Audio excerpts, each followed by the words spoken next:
As you say, I'm Greg Keech, and thank you so much, Ira, for organizing this. It's been a wonderful thing to tune into on Zoom. I'm the chair of the ESL department, otherwise known as the Department of English as a Second Language. I've been a chair for 14 years and was an ESL campus coordinator at the downtown campus for 7.5 years before that. So I've seen City College's steady decline as our nation and state systematically have lost their faith in education as an inherent good, and have increasingly required expensive and complicated accountability measures in return for stingier and ever more earmarked funding. We're here today ultimately because of this broad and destructive abandonment of public education as a common good, shared by all, and available to all with no strings attached. Performance-based funding is only the most recent manifestation of this crisis of our democracy. The ESL department has suffered alongside our colleagues in art, music, older adults, and everything else that does not yield the all-important, quote, completions that performance-based funding is based on. Service to the community is not part of the equation. Make no mistake, the term student-centered funding formula, or SCIF for its acronym, is code for performance-based funding. It's only centered on students who do what they're supposed to do, that is, achieve traditional college completions. And more power to them. We all love to see students achieve certificates, degrees, and transfers. But like many high-minded educational reform, SCIF leaves people who don't fit the traditional definition of college success behind. ESL students are a group that gets left behind all the time.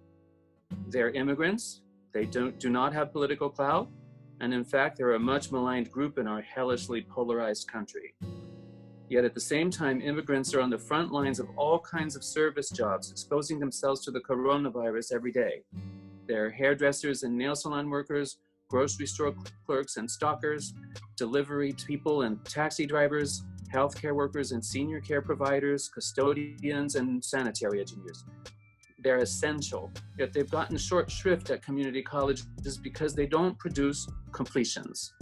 Never mind that they have their own aspirations and goals, and know very well when they've achieved them. They don't need academia to tell them when they are successful, yet the state of California has been trying to do that for a decade, ever since the Student Success Act of 2012.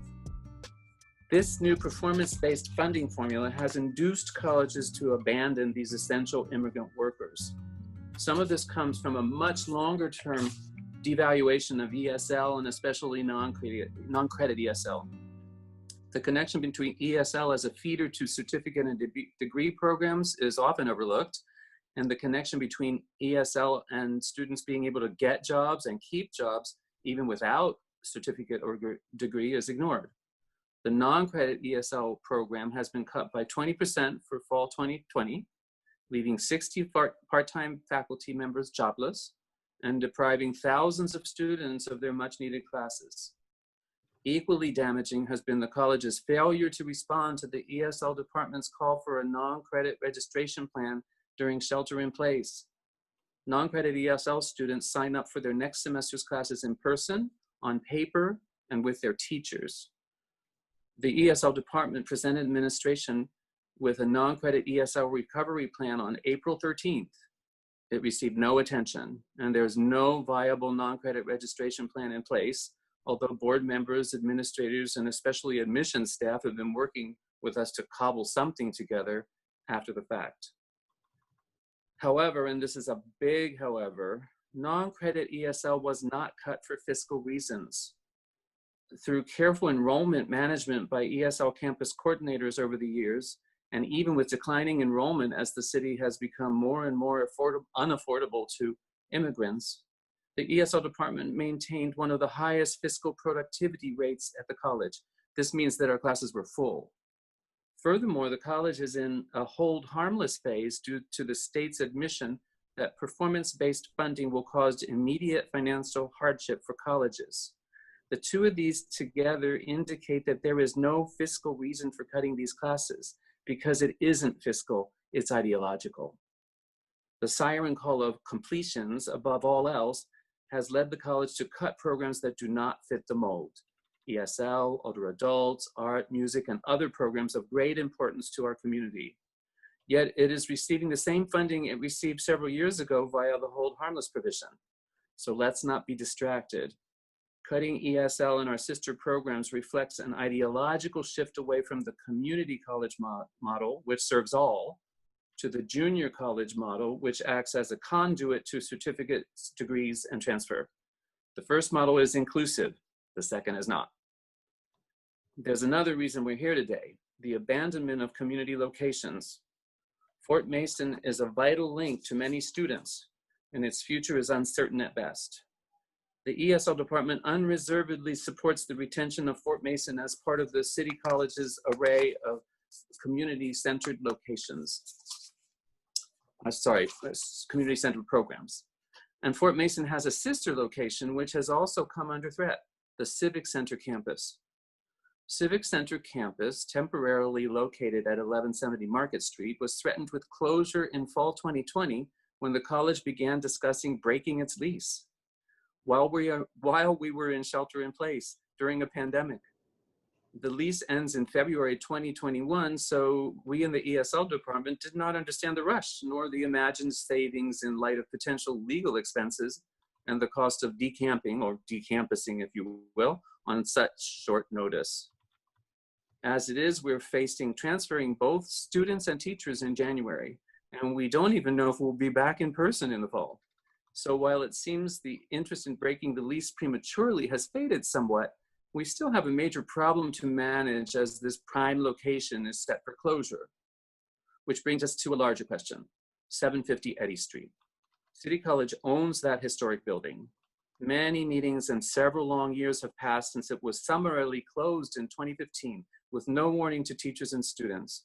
We were told the day before the spring semester began that teachers and students had no place to go. It was a fiasco. But back to the present.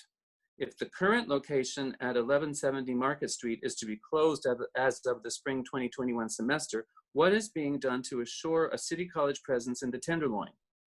As I think about the possibility of a public-private deal with some kind of profit-focused condo or office development, I shudder. This is public land and must stay in public hands. What about a public-public deal? What a wonderful location for a social justice campus.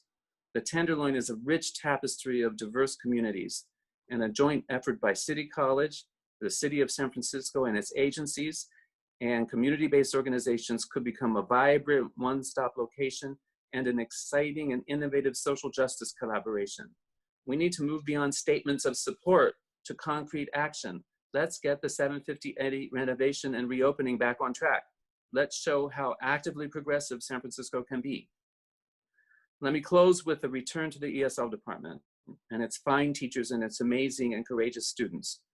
Here's what we need right now, and these are actions, not words.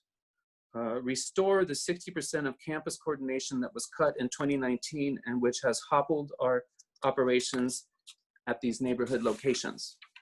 Restore the jobs of the 60 faculty who are facing unemployment in fall 2020. Restore the 20% of non-credit ESL classes that were cut. Ensure in writing that no further cuts to classes will be imposed. And most of all, we need an assurance in writing that non-credit ESL will be held harmless, just as the college is held harmless for fall 2020 enrollment. The college failed to deliver a registration plan, and the ESL department and its students should not be penalized for that failure. So thank you for listening, and thank you again, Ira, for organizing this event and all the other good folks who worked on it, including Fani. I think together we can ensure that CCSF remains a community college. Thanks. Thank you so much, Greg. I was wondering if there's clarification for your first action. You mentioned something along the lines of restore the 60%. Oh, you're muted right now. I mentioned that I had been a campus coordinator at downtown for 7.5 years. And in fact, in 2019, the college cut, among a lot of other non-instructional, so-called non-instructional positions, 60% of our campus coordination, which means that the folks that made sure that campuses like Civic Center can run smoothly had a huge cut to the number of hours available for them to do their work. And in fact, they're working as volunteers now. They have enough coordination for the first few weeks of the semester, and then they're kind of forced to volunteer their time. As